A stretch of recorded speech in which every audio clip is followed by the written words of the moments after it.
Distinguished guests, dear colleagues, good morning, and we welcome you to the second day of the International Symposium for Sustainable Development at the International Butch University. It is truly an honor and privilege to announce our keynote speaker for today, Dean of Business School, College of Business and Entrepreneurship, Dr. Hal Langford of the Texas A&M University Commerce. May we please welcome warmly our professor with an applause, please.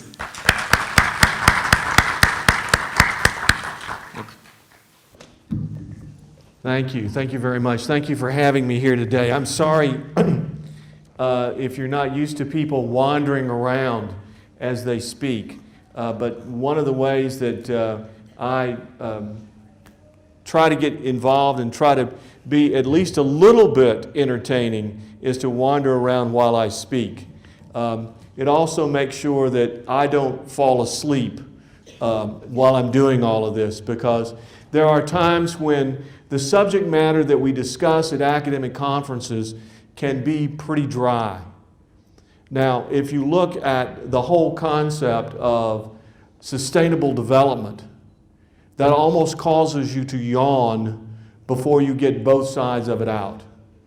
So my goal is to make this a little fun, a little exciting, and to talk about things that I think are important when we search around and look at what technology and management has to do with sustainable development. You know, we've been dealing with sustainable development and the sustainable development concept for quite a long time. If you go back to 1980, the United Nations came up with what we know as the three-leg model, or the three development model, that includes the economic, social, and environmental part for sustainability. Even though this model is years and years old, we still see it continually being reflected in the literature. It is, after all, the really central part of models that we look at when we talk about sustainability. Now, much like many of you, when you are given the task of preparing for a keynote speech, you begin to think about all of the wonderful things that you can do to change the way these things work. I looked at this model and thought about the possibility of changing the names of economic, social, and environmental to something with a little more pizzazz. There for a while I was talking about people, profit, and planet. 3 P's, that sounds pretty good for all the marketing types in here. It kind of goes with the 4 P's of marketing. But in reality, when you get right down to it, you can't get a whole lot better than the basic model. And one of the things that we're going to look at is how this basic model applies today, just like it applied in 1980 when this model was developed at the United Nations. First of all, we want to talk about the economic goals and objectives of any model that we develop. Now, most of us in here are practicing business types, and by that I mean most of us come from a background where business is what we do and what we talk about and how we say things. So we have this whole economic concept. But it's not just about business. It's also about governments. It's also about state governments or national governments or municipal governments. It's also about regional economic growth. It's also about not-for-profit organizations. It's about universities. It's about every type of organization out there. And one of the things that, after teaching not-for-profit management for a number of years, one of the things that I learned was that there's no such thing as truly not for profit. You cannot exist in the long run if you're losing money. It doesn't work. Now, the idea might come to you and say, well, how much money can you lose? Well, if you're going to lose $1 a year, then maybe you can find somebody who invests $10 and you'll survive for 10 more years. But the process still says that from an economic standpoint, our good must overcome our investment.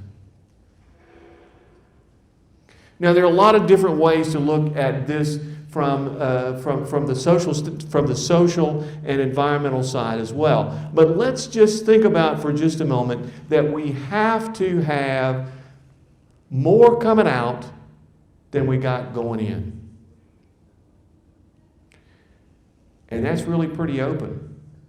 Because how do we determine the value of what's coming out when we go out and improve our schools? When we improve our elementary schools, there is an economic impact, but that economic impact might not be for 20, 30, 40 years down the road.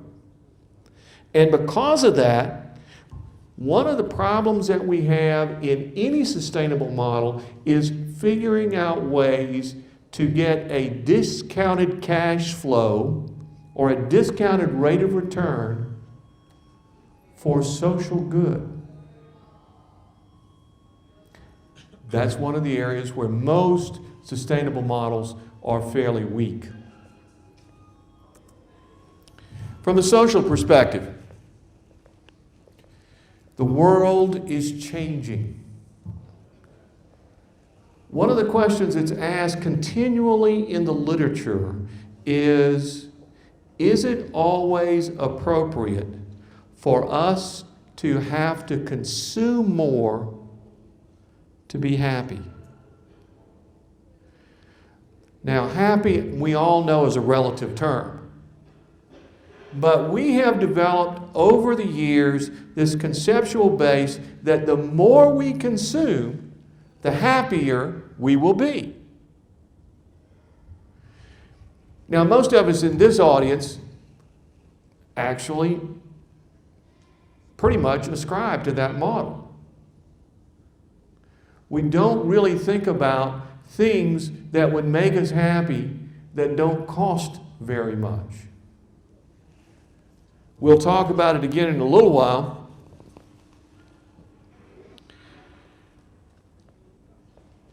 What a great consumption tool. We all walk around with smartphones. We all walk around with smartphones that do just amazing things. We all walk around with smartphones, iPhones, many of us, yeah. So what do we do with these? Well, for me, I talk. Occasionally I text, and that's occasionally. I am not like most of our college students who live by their thumbs. You know what I mean? I was reading something yesterday that said, a college student would rather text to the person sitting across from them at lunch than actually talk to them. It's a little scary, but it may in fact be true. Occasionally I read my email on this, but the power of this is just incredible. Now, one of the questions one might have is, why do I have an iPhone? Because I certainly don't use all the features of it. And the reason I have an iPhone makes me happy. Also makes Apple happy. We'll talk about these more in a little while. But there are other great social changes that are out there. One of the things that we really have to look at is the whole concept of social equality. Whether we're talking about ethnicities, whether we're talking about men and women, whatever we're talking about, we need to talk about social equality. There's a very interesting point that was made in some of the literature that I was reading about where social equality comes from. And social equality says that when we look at other people, we see no differences between them and ourselves, no matter who they are. Now, folks, let me tell you, that's tough. That's really, really, really tough. And as we move to this whole concept of social equality, we will be more and more and more, find more and more difficulty in doing that. Now, let me point out something. Social equality doesn't mean that we just arbitrarily do away with customs and traditions. It's real important to understand that customs and traditions are just as important as an important part of the social aspect, the social goals and objectives of anything that we do. We'll bring all of this back in a few minutes to what we're doing in terms of goals and objectives, but finally we'll talk about the environmental goals and objectives. Many of the writers today talk about the idea that we're really not talking about environment anymore, we're talking about ecology. Now, I have a little different prospect in terms of looking at ecology, but the idea is simply this: are we going to have the same environmental opportunities 40 years from now as we do today? Are we going to still be breathing air? Or are we going to be, I see these people walking around with the little oxygen tanks that they're carrying around with little things in their nose. Geez, I hope we don't all have to do that. But the truth is that in the future, we're all going to have to look back and see what we're doing today to preserve the environmental status for future generations. It is a difficult and daunting task to work with. Let me talk for a minute about something that I think you'll find interesting.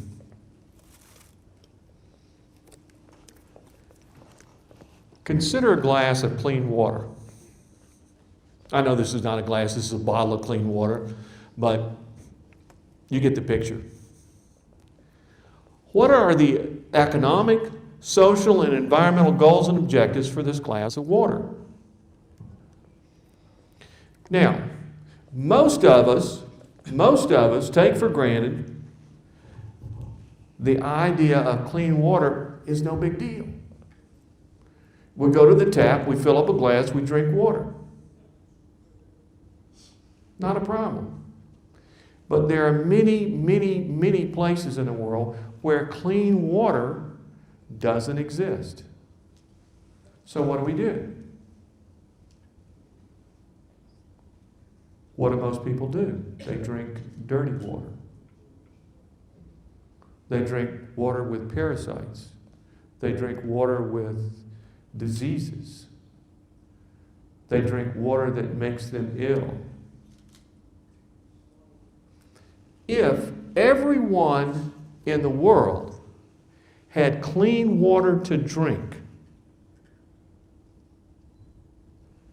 how much would we save in the cost of treatment for those people? Our next door neighbor, the daughter is recently graduated, a couple years ago, recently graduated from college and is an adventurer. She takes off and goes places, does things, has a great time.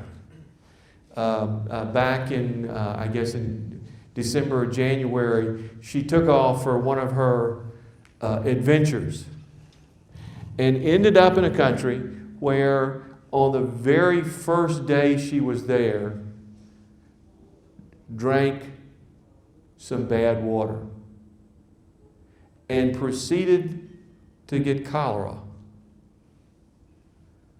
Now, over the next several months, she was in and out of the hospital.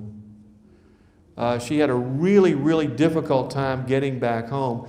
When she got to Amsterdam on her trip back home, they said she was too sick to get on the airplane and put her in the hospital there for several days before they would finally let her go back home. Then when she got back to the States, she spent another time in the hospital. Then she got a little better and went home, and it came back. And the countless thousands of dollars expended on the fact that the water wasn't clean is a classic example of why clean water is so important. But you know, there's some other very interesting things. Can there be, we talk about the environmental impact of that, but what about the economic impact other than the fact of the medical cost? Is there an opportunity for people to make money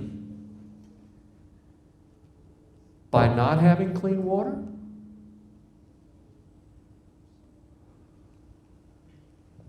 Think of the corruption that goes on and the millions of dollars that are given to various people to try and create clean water.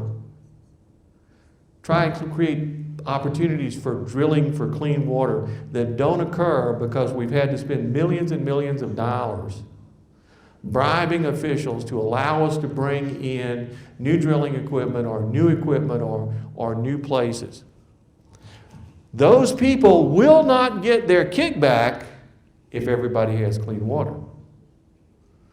And you're all looking at me like, who would do such a thing?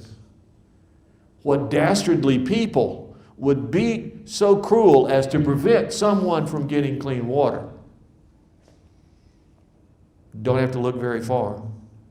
You will find those things occurring. One of the problems that we have when we start intermingling economic, social, and environmental goals and objectives is that we start stepping on people's toes. And as long as they're not mine, we don't much care. But when they get close to home, or when in some cases it gets close to our pocketbook, then we become greatly, greatly concerned. So there is both an economic, a social, and an environmental process that we go with in terms of clean water. One of those goals that should almost be universally achievable becomes thwarted because we do not have the will, in many cases, to do that. My wife Jane is here with me. We have a nephew who goes to the Sudan to drill water wells. It's part of his philanthropy. He goes to the Sudan to drill water wells. Not real easy to do right now. Wherever you are in the Sudan creates